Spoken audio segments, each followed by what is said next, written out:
There's a term that I came across called spook hours. Spook hours. Spook is this cute way of saying spy. Well, the spy has to do his regular day job during the day from 9 to 5 or 6 or whatever his job happens to be.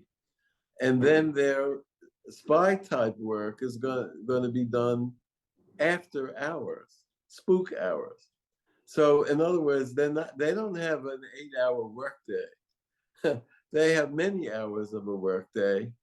And at first it seem to be very exciting and interesting, and you have to learn how to do tradecraft is what it's called, all the tricky bits like invisible writing and different ways of communicating and drop sites and all the rest.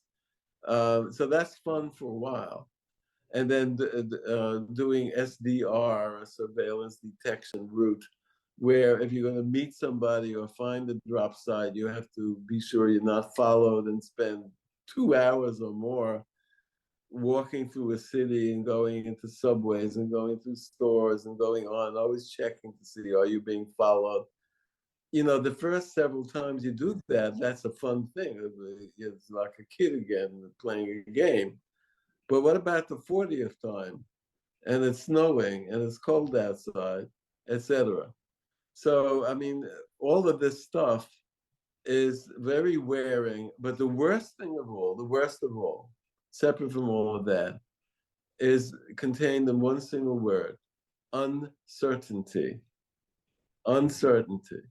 The uncertainty of when you might be discovered.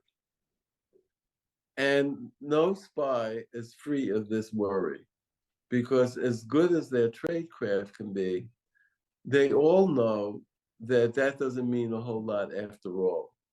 There's so many ways that they can be discovered. The easiest way they can be discovered is that somebody from the other side decides they've had enough. The way I kid about it, I say, somebody at KGB headquarters gets tired of having borscht and a boiled potato for lunch every day. He wants a Big Mac. So he's going to cross over to the United States. What will he bring with him? He has to prove his bona fides.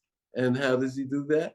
He brings information, everything he can get about the spies that the KGB recruited, because that is the treasure that he will bring over to the FBI if he crosses to our side.